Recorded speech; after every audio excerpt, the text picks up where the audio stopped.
Hi guys, welcome to your athlete briefing for the 2023 JCPRD Kids Triathlon. We are so excited that you're going to join us this year. We can't wait to make this the biggest and the best year that we've had yet.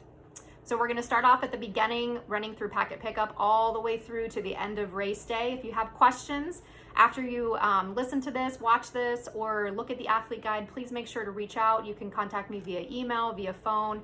Ask those questions on social media. If you have a question, it's likely that someone else does as well. So please make sure that you're getting those out there. So to get started, we're going to talk through packet pickup. That will run on Friday, the day before the race at Mill Creek Activity Center in Shawnee. That information is included in your athlete guide from 10 a.m. until 6 p.m. We will accept late registrations at packet pickup on Friday, pending that there's space. We are trending higher than we ever have before. We capped this race at 300 participants to make sure that everyone is safe. So please make sure if you have folks wanting to get in, that they get in early before we hit that cap. We do also offer packet pickup on Saturday morning on the at the race site from 6 a.m. to 7:55 a.m. Please give yourself enough time to get your packet, get settled in. You need to make sure that your child feels super comfortable. So if you're picking up on race morning, I would suggest arriving at 6 a.m., 6:30 a.m., no later than 7 a.m., just to make sure that they feel super comfortable with what they're doing. We will not be accepting late registrations on the day of the race. So don't show up at Kill Creek Park if you're not registered for the triathlon and expect to get into the triathlon. We likely will not have space. And we want to make sure that your athlete feels as good as they possibly can. So showing up on race morning to register is just not a great idea. So athlete guide, you should have received that at this point. If you haven't, check social media, double check your junk mail, and it'll come to you every single day. But inside that athlete guide is a ton of information. Most of your questions will be able to be answered from the information that's in there. So please make sure that you read it and read it through with your kiddos so that they understand it. So race packet, you're going to receive a lot of different things at packet pickup, but your race packet is going to include the race number, so the bib and safety pins, helmet sticker, and bike tag. I'm going to show you in a second where those go. You'll also receive a swim cap. Your child has to wear this swim cap on race day. It's going to designate which heat they go in, so that because we can't look at a bib on a kid that's getting ready to swim, right? So we designate them by swim cap colors. So make sure that they have this on. Velcro timing chip. The timing chip number might differ from the bib number, and that's completely fine. Whatever number is in there is what number we have assigned your child. Timing chip will go on the left ankle. Tots will not receive a timing chip. So just note that if you have a tot participating in that event. You're also going to receive your shirt inside of your packet. If you need to exchange that shirt for any reason, please wait until after the race. We'll try to accommodate everyone. If we can't accommodate you, we'll try to make arrangements to be able to do that. So let's talk about the stuff that's going to be in your packet.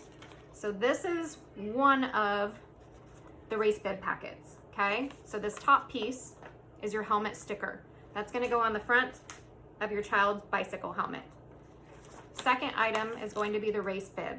So that race bib needs to be pinned to their shirt or shorts, the front of it, on their bike and on their run. It helps us identify them a lot easier on their bike.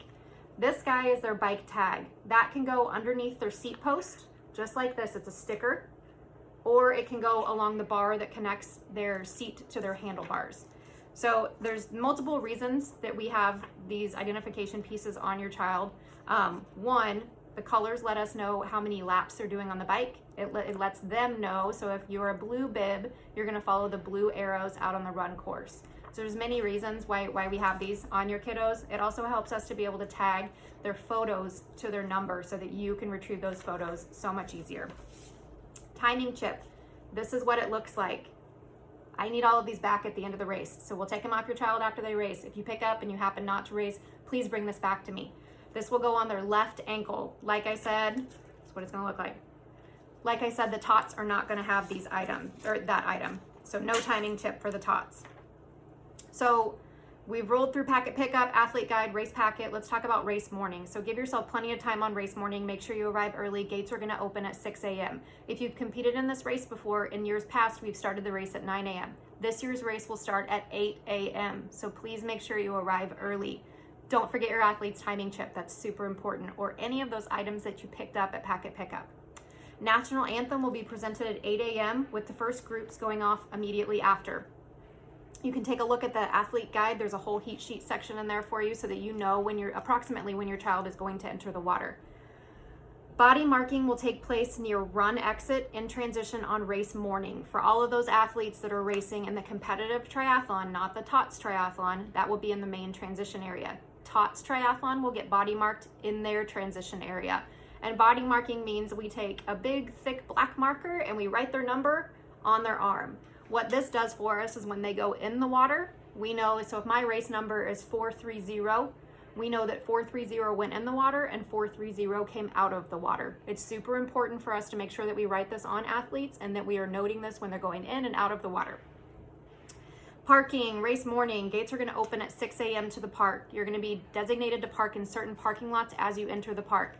This park is trickier for us. We don't have one main parking area. We have to park about 5 different areas within the park. So please make sure that you're respecting the volunteers and the staff that are out there helping park. It will run between park police and JCPRD staff to get you guys all situated in parking lots. And to that note, please, please, please make sure to only bring 1 vehicle per athlete. This is a big race for us, and this is a small park. We understand that lots of people want to come and watch. So please make sure that you guys are carpooling as much as possible. It's super important that we do that. So for the safety of your athlete and all the other athletes that are on course, parking lots and the roads inside of Kill Creek are going to remain closed until the last athlete has safely exited the bike course, which means those parking lots are barricaded. Please don't try to move those. There's athletes out there riding on these roads. So please make sure for the safety of everyone that you remain in the park out of your vehicles until we have safely open transition and the parking lots. Transition area. So transition will open at 6 a.m. when the park gates open. It's going to close at 7:55 a.m. So up until 7:55 a.m., parents are allowed to go into the transition area and help their child set up. Outside of that, there's absolutely no parents inside of transition area unless they have a physically challenged athlete. Then we've already talked about that. But other than that, we will have this area staffed with volunteers that are also triathletes. So they will be the ones in there making sure that your child's helmet is clipped, that their shoes are tied, that they are all set and ready to go for their bike portion and their run portion of the race. So please have no fear that we will take great care of your kiddos, but no parents inside the transition area. It will close at 7:55 a.m. There'll be a blown up transition map inside of the transition area. Currently in your athlete guide, it just says 6 to 10-year-olds on this side and 11 to 14-year-olds on this side. As we get closer to race day, we'll actually assign bib numbers to each rack, and then we will put your child's bib number on the rack so that they know where to rack their bike. But that will come out 2 to 3 days prior to the race. TOTS are going to rack their bikes or set their bikes up in the grassy area that will be designated between the beach and the main transition area. So please be courteous with your space. I suggest every athlete putting all of their equipment to the right of their front tire, and we'll also share a diagram of a great setup of transition so that your athlete can see that. So the different areas of transition: swim, enter, so where your athlete is going to come out of the swim, that will be a coned lane for them to come from the beach into transition, and that will also be monitored by a volunteer or staff member. That'll be on the east side of west side of transition, sorry. Bike mount and dismount will be on the south side of transition. Please keep in mind, guys, that there's absolutely no riding your bike inside of the transition area. So helmets must be on and clipped. You must wear shoes while you're on the bike, and then you need to run or walk your bike to the mount line, which is the green mount flags. And then when you get off your bike, you're gonna hop off before you get to the red flags and run or walk your bike and put it back on the rack where you got it from the first time.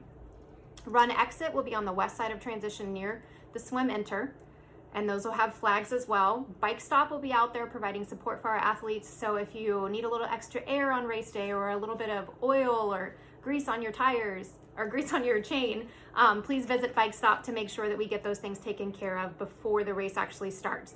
Any informational questions that you have, feedback that you have, you can reach us inside the beach house or any of our staff walking around in staff shirts. So talking about the start, we're gonna line up on the beach. There's gonna be signs posted on the beach that say 6-year-olds, 7-year-olds, 8-year-olds, 9-year-olds. They're color coded.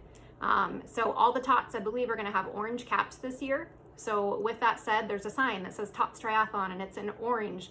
Put your swim cap on your kid and put them in that line if that's where they need to go. But it'll be pretty easy for you guys to tell. We will start on the east side of the beach. For those competing in the beach swim, you're gonna run across the beach first. and then head into the water. Make sure as soon as your toes touch the water, you don't try to dive, because it is a beach and it's a gradual entry, and we don't want to make sure that nobody has any accidents while you're out there. So circling back really quickly to what age your child goes with, we've had this question several times. So per USAT rules, we all compete in USA Triathlon sanctioned events based on our age at the end of the year. So my calendar age, my birthday's in October. So this year I turned 40. Right now I'm still 39. So if I was competing in our race coming up in a few weeks, I technically am 39, but really I'm 40 in USA Triathlon's eyes. So if your child has a birthday like my son in October, he turns 6, he's not going to be in a 5-year-old group, he's going to be in a 6-year-old group. So make sure that you note that. Bike mount and dismount. So green flags for bike mount, green means go. Red flags for bike dismount, red means stop, right? South side of transition, athletes can't ride their bikes inside the transition area, so make sure that we know that.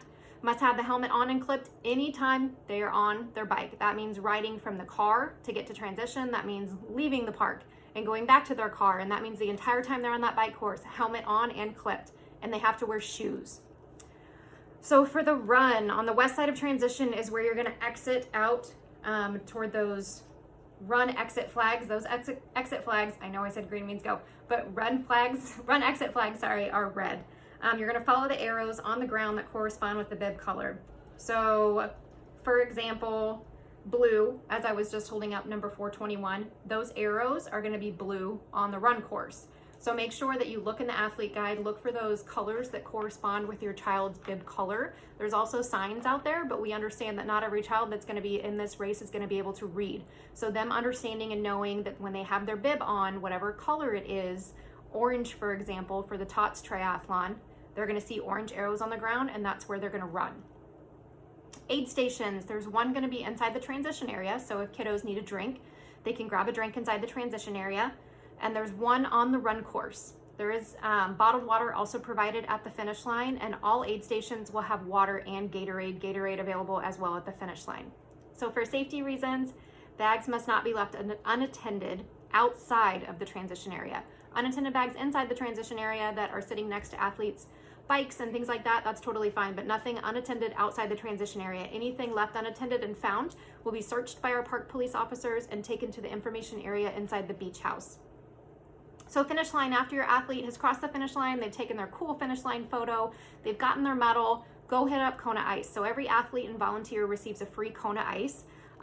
If you have friends, family, anybody else that's joining you guys on race day, make sure you bring cash or card. You guys are also able to purchase things. And then I do believe that we're gonna have a snack station available so you guys can purchase snacks as well. More info to come on that within the athlete guide. For athletes, we will have Highland Dairy providing chocolate milk. Hy-Vee has graciously provided us with fruit. And then FedEx, our hydration sponsor this year, has provided all the bottled water for our finish line. So please make sure and thank those sponsors for us. So results and photos. Results will be available to be printed at the beach house. So make sure you head up there, type in your bib number. You should be able to tear off a little receipt that says what your time was. Awards will be presented on the beach. We'll bring the podiums out and do all of that fun. And then results will be posted on mtechresults.com. That's MTEC results.com. That's also included in your athlete guide. And then all of those tagged photos, those bib tagged photos that I talked about, super important that you wear those numbers so that we can tag those easily. Those will populate on the MTech results site as well. A huge photo dump will be done later in the week of any other photos that weren't tagged straight to your kiddo's bib. So lastly, some things to remember. Gates are gonna open at 6 a.m. on race morning. Arrive early, give yourself plenty of time to get set up. Transition and every road to the park will close at 7:55 a.m. If someone's coming late, they're not getting into the park. And again, that's for the safety of every athlete as they are biking on those roads inside the park. Any and all spectators coming to watch have to be in there by 7:55 a.m. So please make sure you guys are communicating that to your friends, family, anybody joining you, but they should all be riding with you in one car because we're carpooling, right? Wink, wink.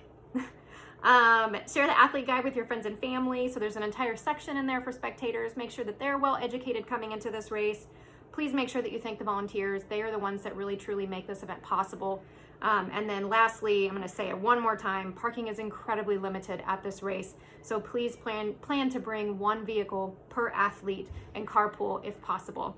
So thank you guys again for joining us for this race. We are so super excited to be providing this event for you. If you have feedback for us, as always, please make sure that you reach out, and we wish you the best of luck.